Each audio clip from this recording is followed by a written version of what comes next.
Fitriana Silvi Zulkarnain, saya dari KKN USU 2020, kelompok 34. Nah, kali ini saya akan menjelaskan bagaimana cara bercocok tanam dengan vertikultur. Kalau seandainya kalian penasaran, kawan-kawan, bisa ditonton video ini sampai habis ya. Nah, yang belum tahu secara vertikultur itu seperti apa, dia itu bercocok tanam dengan cara vertikal ke atas. Nah, jadi sehingga dia juga bisa meminimalisir lahan untuk bertanam. Jadi kalau misalnya kalian teman-teman punya lahan yang kecil, sempit, ya entah 3x3 atau 4x3, bisa bercocok tanam dengan hasil yang melimpah dengan cara vertikultur. Nah, ini salah satu contohnya, dan juga dia menggunakan bahan yang sederhana, yaitu dengan paralon bekas. Kemudian juga ada yang menggunakan botol-botol bekas seperti ini. Jadi cantik kan? Karena kita menghiasnya. Jadi sehingga tuh kayak kalau kita lihat tuh kayak enak aja gitu. Karena nih udah kuhias, ada kucet segala macam. Terus ini juga dari besi bekas untuk menggantungnya.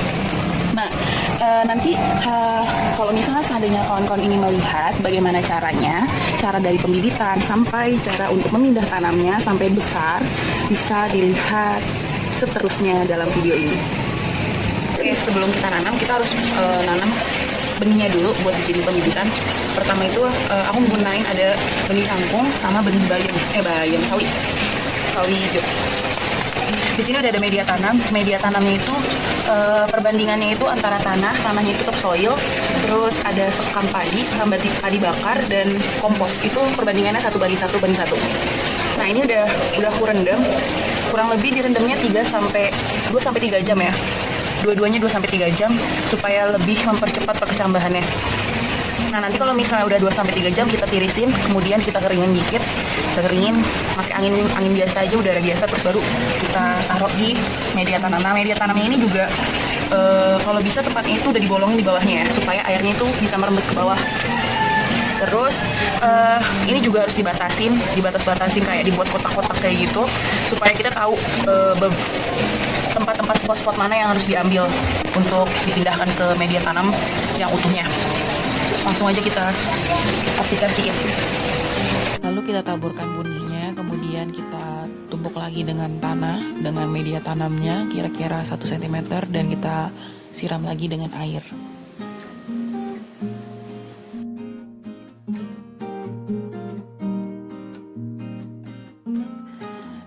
Selanjutnya kita melakukan pindah tanam pada tanaman sawi.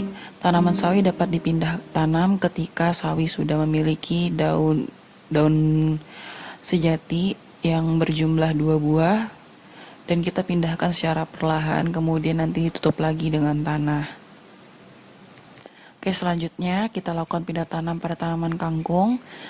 Tanaman kangkung dapat dipindah tanam ketika tanaman kangkung sudah memiliki daun sejati yang berjumlah 2 atau lebih, itu baru kita siap untuk pindah tanam.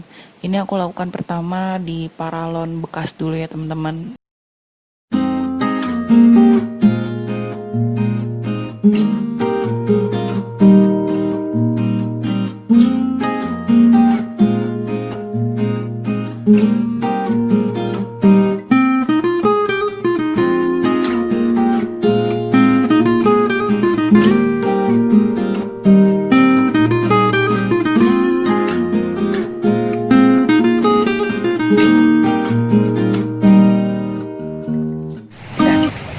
Selanjutnya kita juga bisa menggunakan botol bekas kayak gini yang kita hias. Nah, nanti kalau misalnya udah bisa dipindahin di sini, udah pindahin semua, itu bisa langsung dipindahin digantung kayak gitu.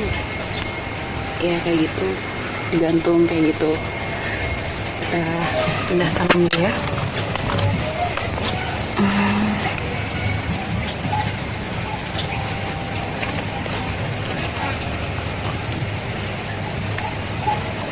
Kalau lebih enak sih mau pakai tangan ya.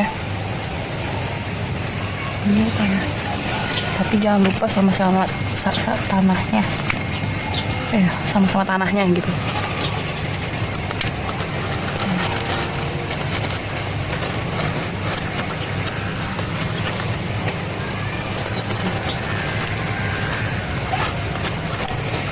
Dipadetin ya, biar dia tetap tegak.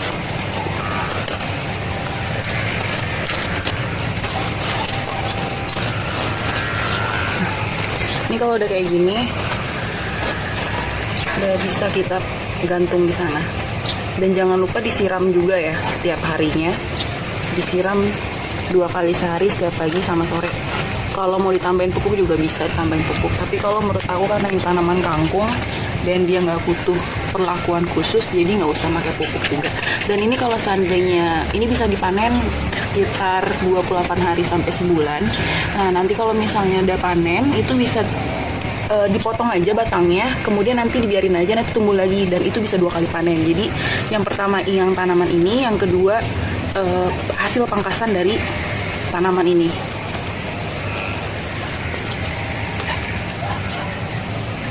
Oke, bagaimana? Mudah bukan? Ya, karena kita cuma membutuhkan barang-barang bekas, tapi kita bisa jadikan media tanam untuk tanahnya. Jadi kita nggak perlu lahan luas, dan kita juga bisa bercocok tanam seperti ini. Untuk video selanjutnya saya akan membuat bagaimana cara pembuatan pupuk organik 2-in-1. Kita bisa menjadikan satunya itu kompos, salah satunya lagi menjadikan pupuk organik cair. Sekian video kali ini, kurang lebihnya mohon maaf. Assalamualaikum.